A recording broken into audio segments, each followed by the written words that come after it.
Killers aggravation 5 marks question पूछा जाता है ये भी। Killers aggravation can be defined as a condition arising from untimely prescription of constitutional curative remedy in pathologically advance cases of incurable cases. तो यहाँ पे ना एक्चुअली क्या हुआ है, पेशेंट के अंदर अभी जो पैथोलॉजी है वो बहुत ज़्यादा एडवांस हो गई है। अब वो केस कैसी है, इनक्योरेबल हो गई है, और हमने फिजिशियन ने उन्हें एक डीप एक्टिंग कॉन्स्टिट्यूशनल रेमेडी दे दी है, जिसकी वजह से अब हमें पेशेंट के अंदर किलर्स एग्रावेशन देखने को मिलेगा। अब किलर्स एग्रावेशन की बात करें तो वहाँ पे ये देखिए, यहाँ पे हमने लिखा था कि फेटल प्रोग्नोसिस। तो किलर्स एग्रावेशन के अंदर हमें डायरेक्टली फेटल प्रोग्नोसिस देखने को मिलेगा।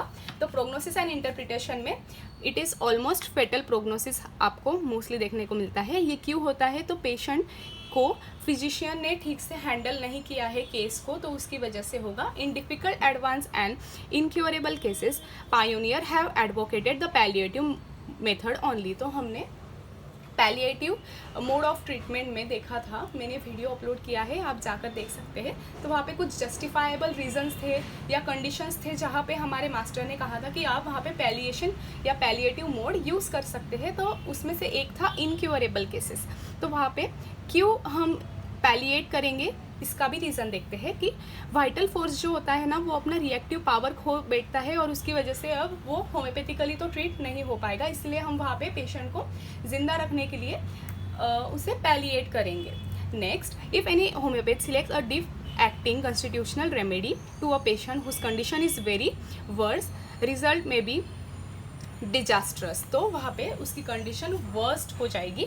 Deep acting remedy produces primary action. अब पहले तो जब हम उसे डीप एक्टिंग रेमेडी दे देंगे, वो प्राइमरी एक्शन होगी वाइटल फोर्स के ऊपर। अब वो जो वाइटल फोर्स है पेशेंट का, वो डेबिलिटेड है, पहले ही बहुत ज़्यादा वीक हो गया है, and incapable of producing secondary curative action. तो जैसे कि हम जानते हैं, हमारी दवाई सबसे पहले जाएंगी वाइटल फोर्स के ऊपर, प्राइमरी एक्शन करेगी।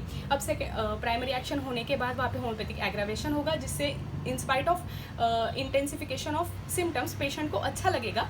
लेकिन जब सेकेंडरी एक्शन होगी, वहाँ पे हमारे होम्योपैथी में सेकेंडरी क्यूरेटिव एक्शन देखने को मिलेगी। लेकिन यहाँ पे क्या हो गया है, हमारा जो वाइटल फोर्स है वो डेबिलिटेटेड हो गया है या बहुत ज़्यादा वीक हो गया है, तो वो इनकैपेबल है सेकेंडरी क्यूरेटिव एक्शन दिखाने के लिए। नेक्स्ट, अब उससे क्या होगा आगे, अब हमने दे दिए बहुत ज़्यादा डीप एक्टिंग रेमेडी। अब इसकी वजह से पोटेंसी अगर बहुत हाई है और आप बार बार उसे रिपीट कर रहे हो, तो पेशेंट उसे विथस्टैंड नहीं कर पाएगा, पेशेंट उसे सहन नहीं कर पाएगा, और यहाँ पे पेशेंट की डेथ भी हो सकती है।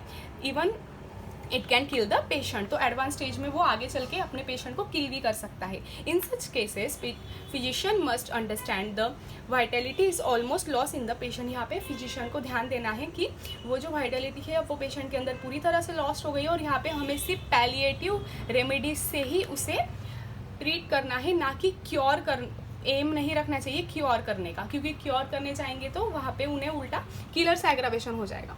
Thank you.